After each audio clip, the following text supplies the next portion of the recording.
All right, you've come to the conclusion that you procrastinate, but you don't want to.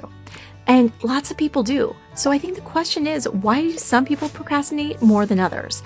And are there certain projects or ambitions that cause people to procrastinate where others don't? There are so many people out there that will work extremely hard for other people's companies. But when it comes to their own dreams, goals, and ambitions, that's where they procrastinate. That's where they can't put forth the effort or just can't get themselves to move forward. Today, we're looking at procrastination a little bit deeper. We are not treating it like a time problem because it's not.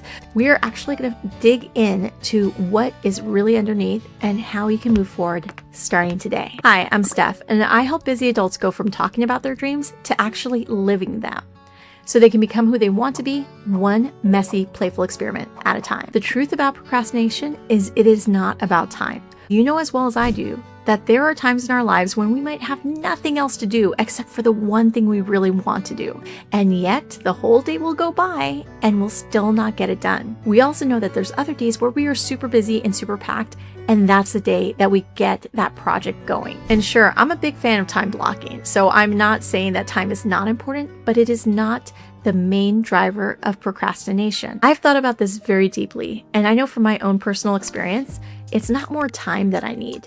It's actually less ego. And I don't think I have a big ego, but to say that I have no ego or I've totally let my ego go would just be untrue. There is a reason why even the worst procrastinators don't procrastinate at everything in their life.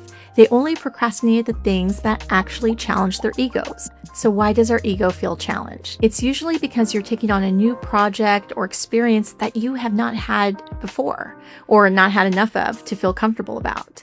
That's why it just seems like a huge journey and you're unsure how it'll turn out. You're challenging yourself to take on a new project or skill or experience that you currently don't feel comfortable with.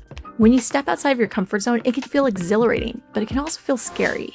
Since you don't know how it'll turn out and you don't have enough data or experience to really have a good estimate, you're left feeling vulnerable. The more protective you are of your ego, the less likely you'll want to take that chance or risk looking bad. So how do we get around this? I'm going to invite you to lean into growth and away from protection of your ego. Find a challenge or activity where the excitement of growth is much more attractive than the desire to protect your ego. Think of that specific activity or challenge that would really stretch you, really grow you, and what you would just feel super proud of yourself for accomplishing. And think of the journey you would take to get there, because that journey and those days, that's how you spend your life. So if that's a life that feels exciting to you, that's the direction you'll want to go in. Now, what about your ego? You can't push away your ego or completely ignore it.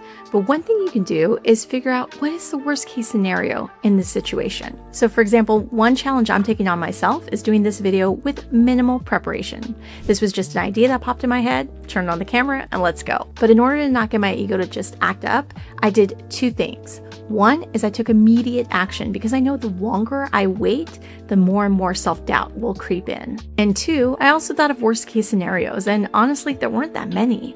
One thing I could do is I could post this video and maybe it gets 500 dislikes. Everybody unsubscribes and nobody wants to see my videos again. Well, I think I would survive. I think I would be able to live and be okay and rebound. I would just have this video unlisted or I would delete it and I would learn from the lesson and move on. But thinking through about maybe 2 or 3 worst case scenarios and then figuring out what I would do if that happened actually kind of helps me feel comfortable and safe. It helps to kind of quiet my ego down and let me know that I'll be okay. There is a way for it. So I do think that that helps with procrastination. One, obviously just doing it sooner than later before your mind kicks in too much. And two, having a little bit of thought process on what is the worst case scenario and what can you do to counter it if that does happen. So that's your action for today. Pick something that would challenge you and grow you, where the excitement is greater than the fear or need to protect your ego. Then pick a time within 24 hours to move on it. Not too much thinking, just do it. And before you do it, if you need to quiet your ego down, write out 2 to 3 worst case scenarios and an action plan of what you will do if those happen. And that's how you bring a goal or dream into today and make it actionable. And if you want support with your most important dreams, join us in the Crayon Playbook membership, where we take dreams seriously and our egos lightly. Remember, every dream project starts with one simple step. And then you build consistency and keep going. And if you want more help along your journey, check out my next video. I'll see you there.